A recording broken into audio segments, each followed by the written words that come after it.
健介様、どうかされましたか？かなりお疲れのご様子ですけれど。ま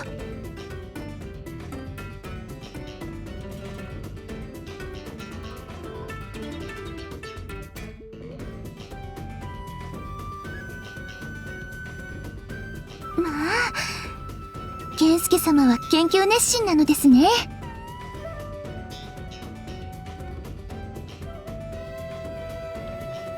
アヤナたちの隊は頭のアヤナたちがいなくてもちゃんと動けるから大丈夫なのです。それに二人とも健介様の恩義が心配で。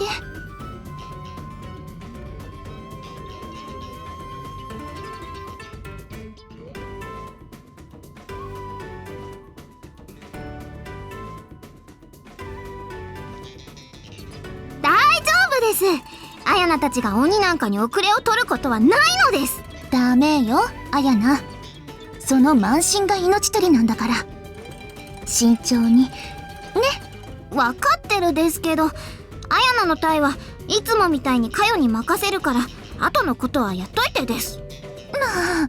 また？へへー。アヤナはトンボキリと一緒にドカーンってたくさん活躍したいのです。仕方ないわね。だけど危ないことしちゃダメよ。何かあったらちゃんと相談してね。わかってるです。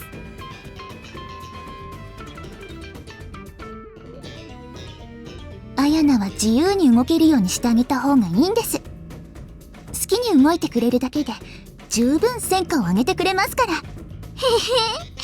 カヨは良き相棒さんなのです。だからいつもは背中を任せてるです。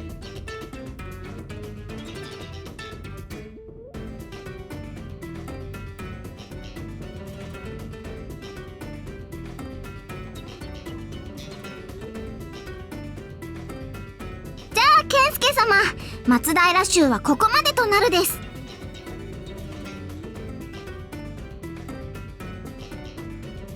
ありがとうございます。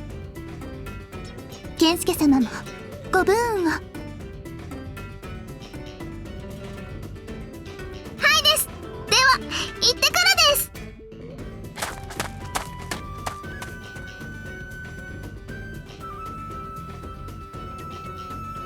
健介様。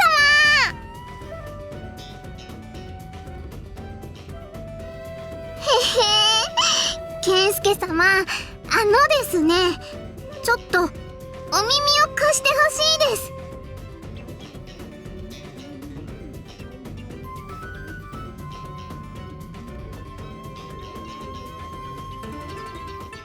ですね、越前攻めが終わったらカヨと二人で健介様と遊びたいです。許してくれるです？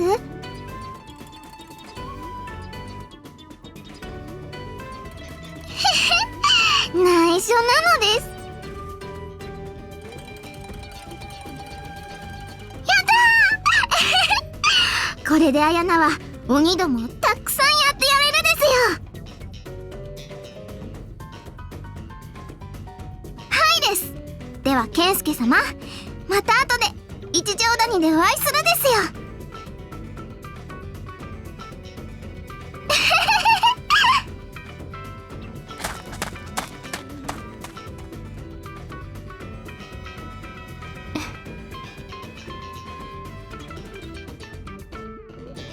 はい、健介様もご武運を。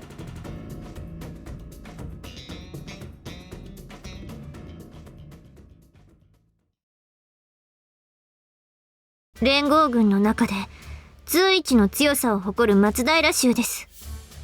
たとえ鬼が相手とはいえ、手筒山城攻めで遅れを取ることはないと思いますが。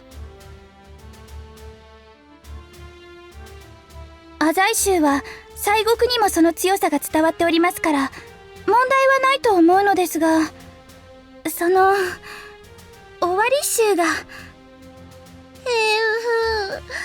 やっぱり尾張衆って弱々で有名なんだね。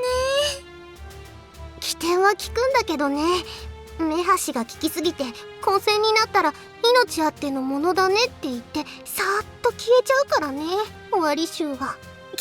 けど大丈夫だよね、コロちゃん。尾張衆だってこの戦の大切さを知ってると思うし、きっと頑張ってくれるよね。まあそうなればいいんだけど。コ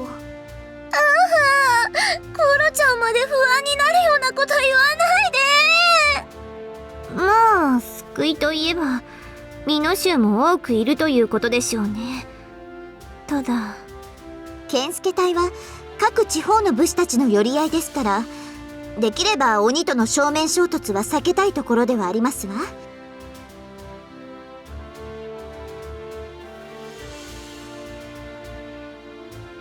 そうですね。それ以外ですと美濃州で形成された森衆1000人が我らの近くに陣を張っていますから、ご詰めとしては十分かと。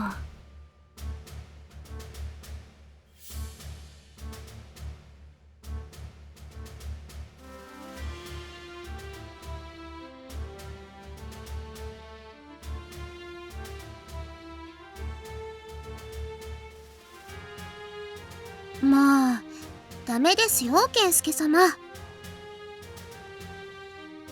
鶴ヶ城の城中に忍び込んでもう破ろうとお考えなんでしょ。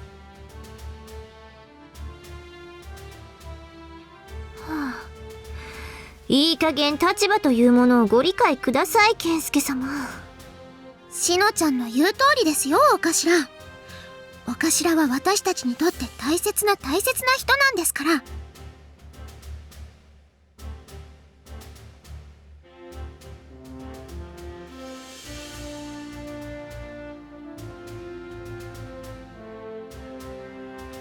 ハニーならばそんな風に言うだろうと。その点についてはこの蒲生増秀すでに手を打ってありますわ。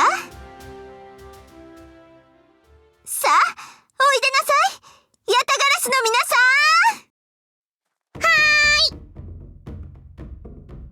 ん。はーい。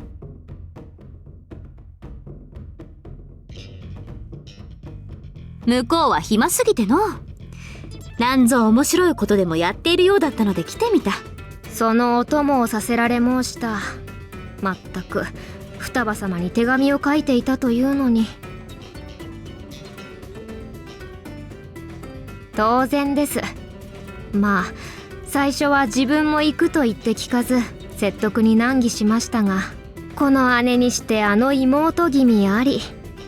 やれやれ、家臣としては頭の痛いことですな。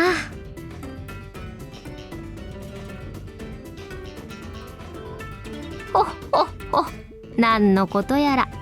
それで主様よ、一体どうやって世を楽しませてくれるのだ。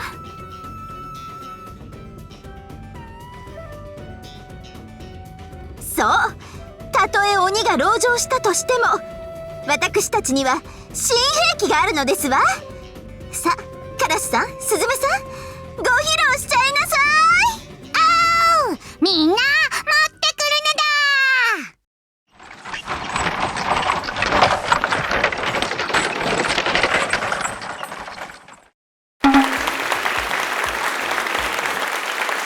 これこそ最下の将の全力を結集し、芝辻一門の協力を得て作られた石火矢、その名も鬼殺しですわ。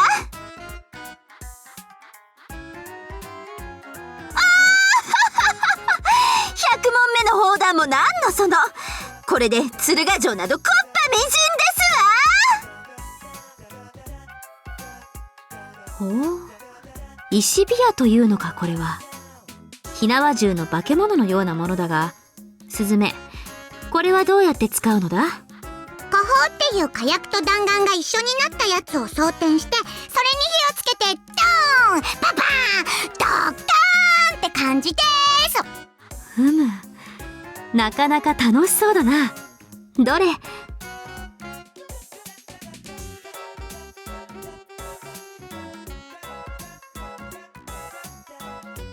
まだ試作品だから公方様は近づいちゃダメってお姉ちゃんが言ってますよ。なるほど、試作品でまだ危険なのか。ならばなおさら世が一番に試してやろうではないか。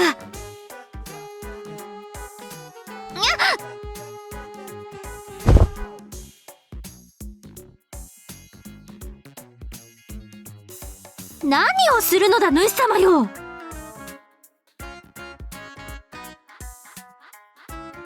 多少の危うさなど世の前では意味をなさん。世は将軍であるぞ。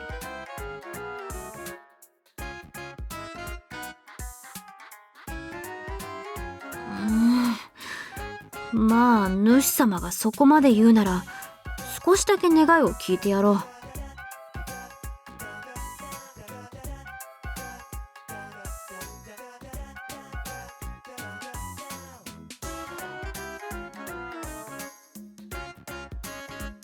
承った。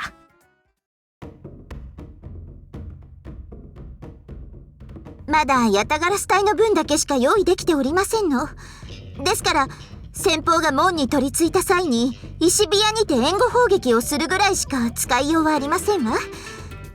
ですがハニー、この石火矢当たると大きいですわよ。鬼の10匹や20匹ドカーンにドスンにドバってガクッですわ。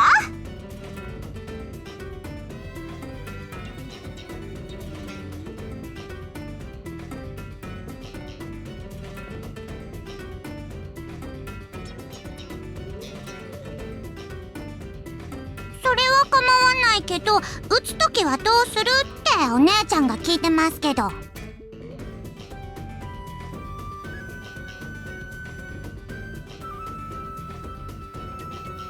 めんどくさいってお姉ちゃんが言ってます。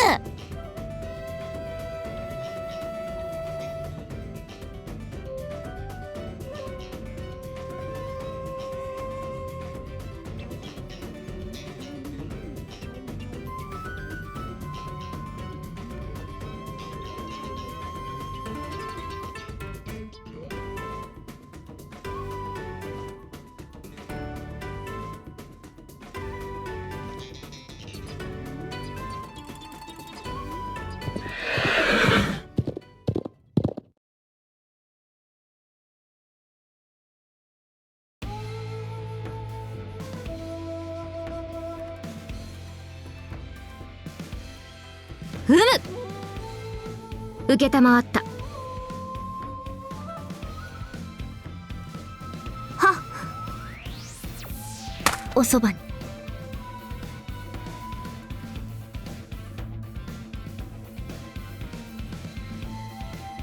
承知。自分も前に出ます。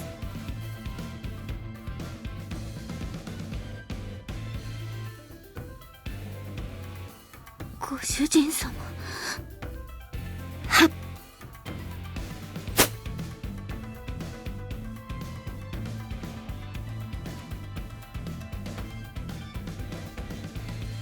どうして私だけに言うんですの、ハニー。大将たる者、最前線で働き、その後ろを部下が追いかけてくる。これこそ名将の証ですわ。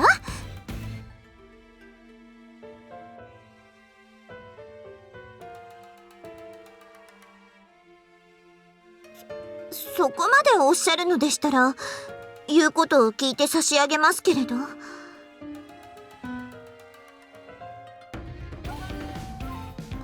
ニー、そこまでこの私のことを。わかりましたわ。このガモを埋め、頑張りすぎないように頑張ってご覧に入れますわ。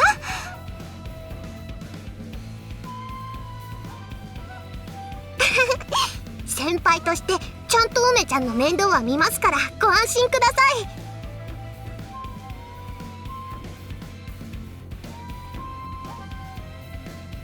了解です。無駄を省いて倍ぐらいには持たせてみせます。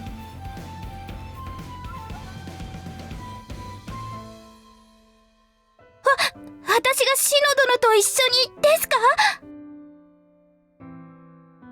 はい、光栄です。よろしくお願いしますよ、雫。あと私にいちいち継承は必要ありません。友として接してください。憧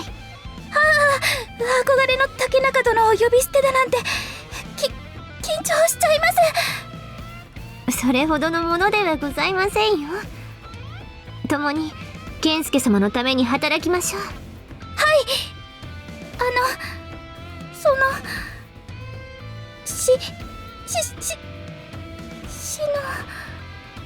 のはい、よろしくお願いしますよ、雫。では我ら二人が健介隊の指揮を承ります。健介様は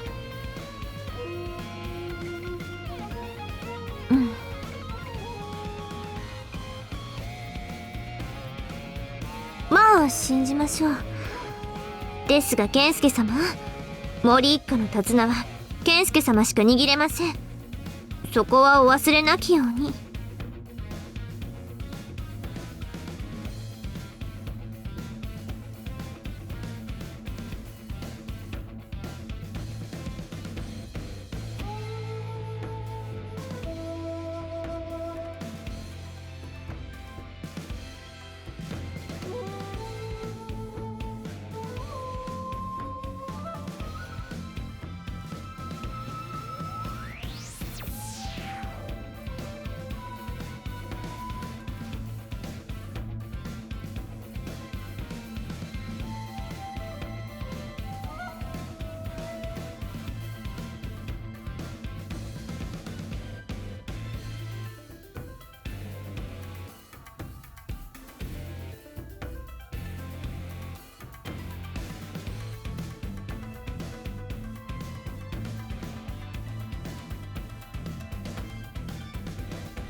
貧乏であった頃の二条館よりもひどいの。住居というものは人の手が入らなくなった途端に朽ちてしまいますからな。諸行無常でござろう。城の外観よりも今心配しなければならないことは鬼の動きです。ここまで迎撃にも出ず城にこもりっぱなしとはいささか不気味ですわね。確かに自分たちの縄張りに侵入されているにもかかわらず城にこもるというのは不自然です。となると、もしかして鬼は何かの策を用意してるかもしれないですね。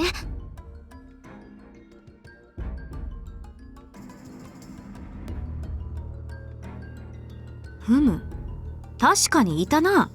なんとかという下郎が。ああいうのがいるならきっと作戦だって考えられると思うの。知恵をつけ戦術戦略を理解できるであろう鬼がいる可能性が高いのに全く迎撃がないということは、この籠城には訳があるということでしょうか。何ですかそれは。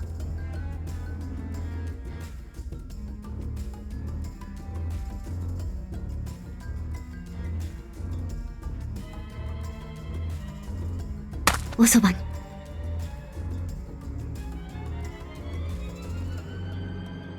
いえ、周囲一里四方くまなく探っておりますが、鬼の気配はございません。それどころか人の気配も動物の気配もないのです。どういうことなのでしょう。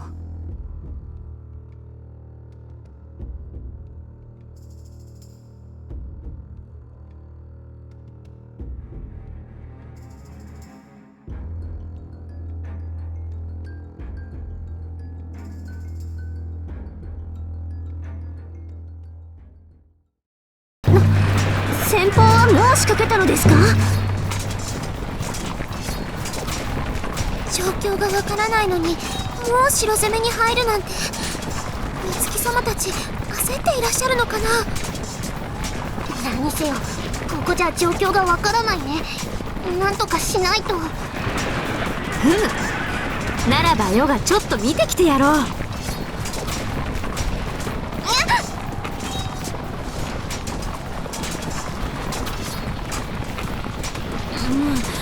状況がわからないと言うから見てきてやろうと思っただけではないか。それは当然。鬼たちをちぎっては投げちぎっては投げ。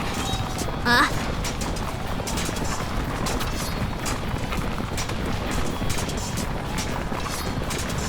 いやほんと申し訳ありませんな、うちの久保が。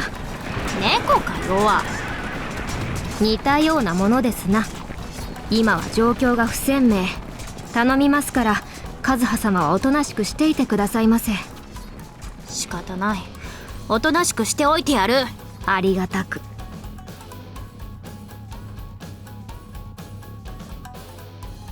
承知。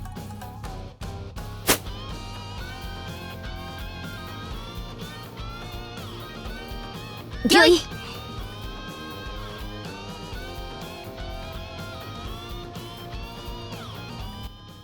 ご主人様。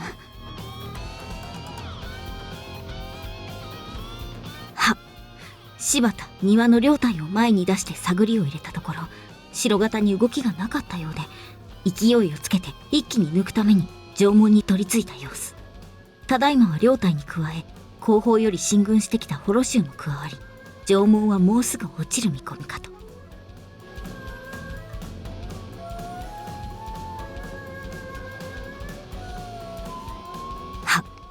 おそらく城中の監視の目を逃れるためでしょう。鶴ヶ城左手の小山を迂回した後、城門に取り付いた模様です。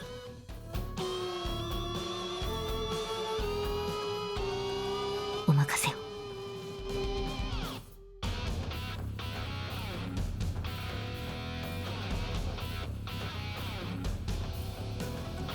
どう思うも何も、旅力勝る鬼たちがなぜ反撃をしないのか。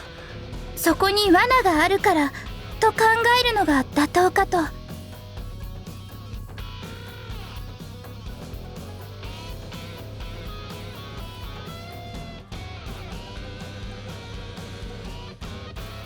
森一家の2人を呼んでどうするおつもりで？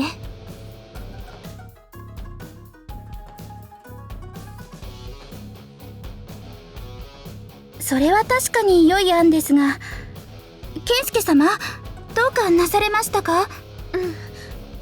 お頭越前に入ってからなんだか妙にピリピリしていらっしゃいますね。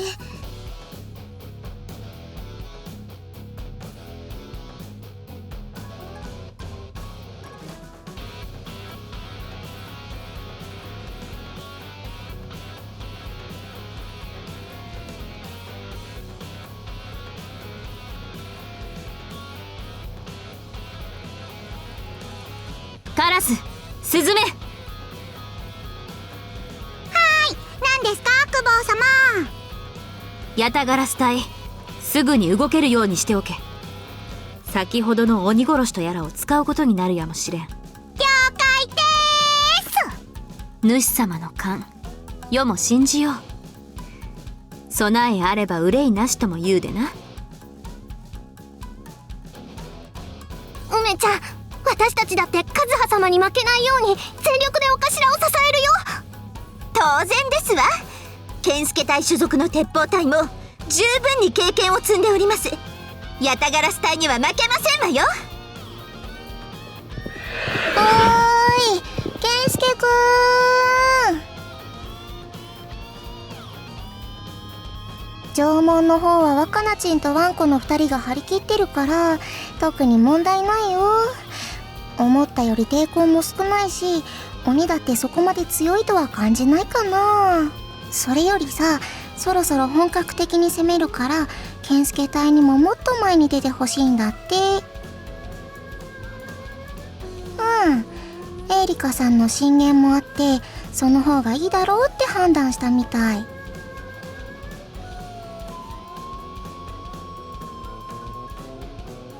木を見るに瓶ってやつだよ。柴田庭両隊の動きに対する鬼の動きの鈍さを見て決定したみたい。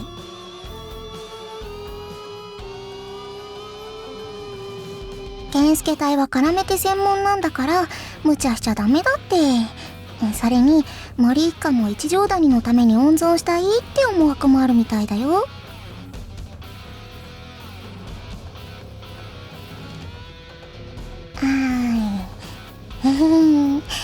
ちょっとね、休憩に来たの。城門では若菜ちんとワンコの2人が張り切りすぎてて面倒見るのが大変なんだよ。だから休憩。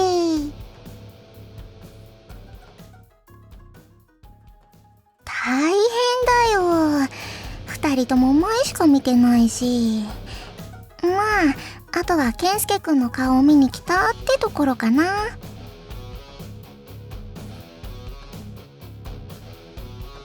鬼の抵抗が少ないってこと？確かにおかしいって思うよ。罠だった時に備えて注意しながら攻めてるんだけど、もしかしたらこのままいっちゃうかも。全く手応えないもん。もしかしたら一条谷で決戦って考えてるのかも。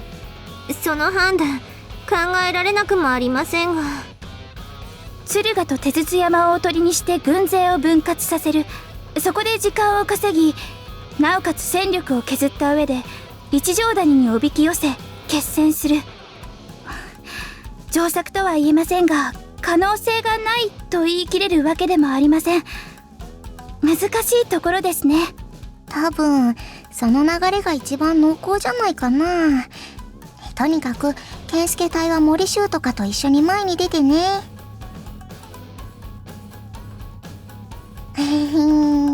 ありがとう。じゃあね。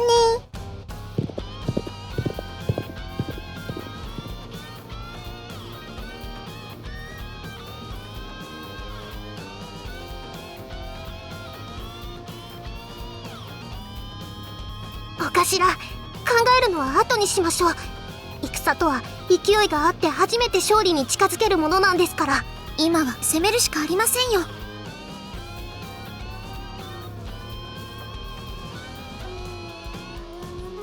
おい健介、来てやったぞ。まったくわしらを呼びつけるとはいい度胸だ。確認だと？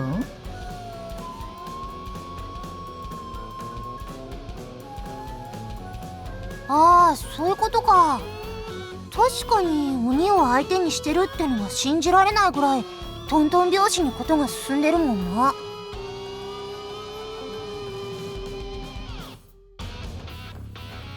アホか。鬼なんぞわしらなら簡単に殺せるわ。うんうん、ちょれえよ鬼なんて。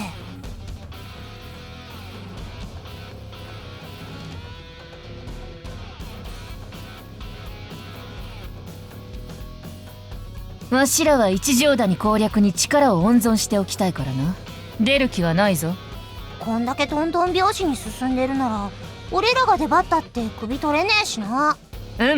それにこたびは珍しく殿より小僧の指示を仰げと命令されているからな。わしらはおとなしくしておくさ。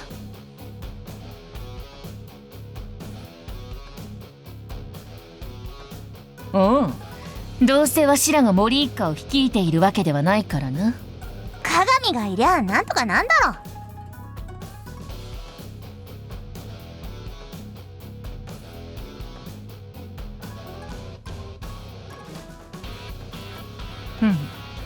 小僧、貴様何をイラついておる？たるめえだろ。仲間のことがわからなくて首を刈れるかってんだ。なんとなくな、健介の匂いがいつもと違うんだよ。だからイラついてんだろうなってな。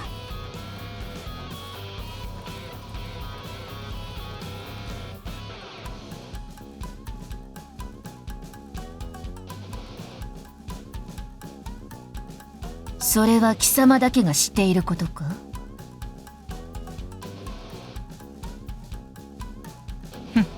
迷っているなら言わんでよい。いらん情報は混乱のもとだからな。そうそう。それにさ、心配事が当たっちまったら健介が率先して動きゃいい。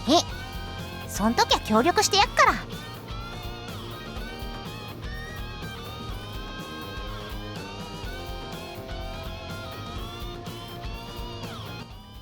ご主人様、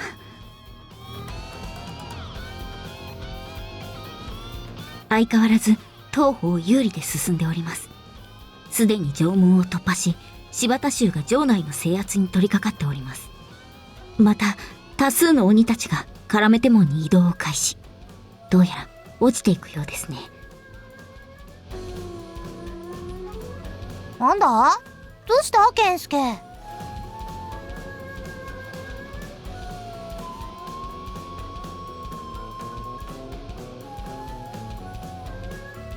はい、何なりとご命令を。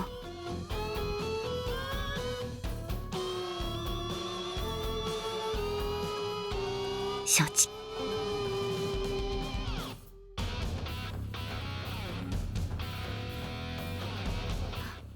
はい。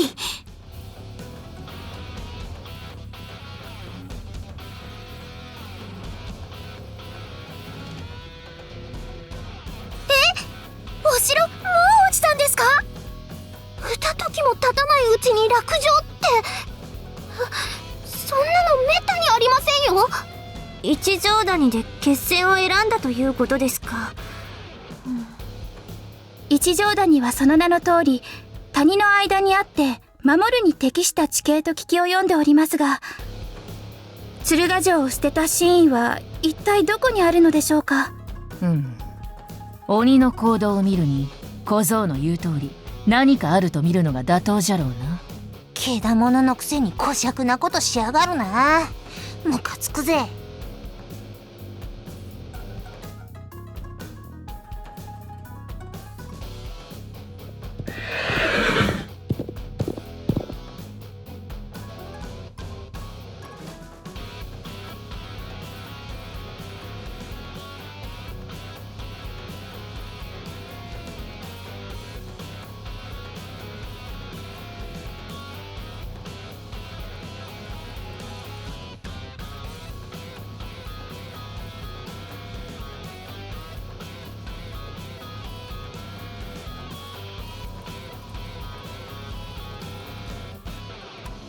いよいようさんくさくなってきましたが、まさか本陣は状況を分かっていないのでしょうか。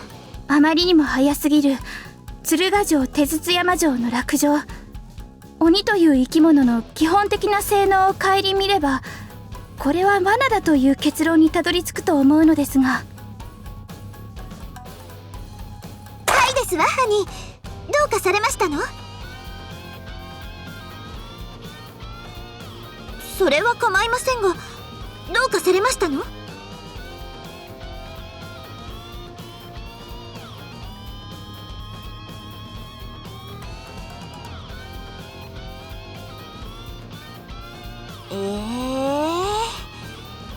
おいこら、そこのガムチョロギ。誰がチョロギですの？失礼な。お前だお前。あんま俺らをなめてっとサクッとその首刈ってやんぞ。チンクシャが何を言うのかと思えば、やれるもんならやってみなさいな。返す刀でその軽そうなおつむ、天の橋立まで跳ね飛ばして差し上げますわ。ああ、やりますの？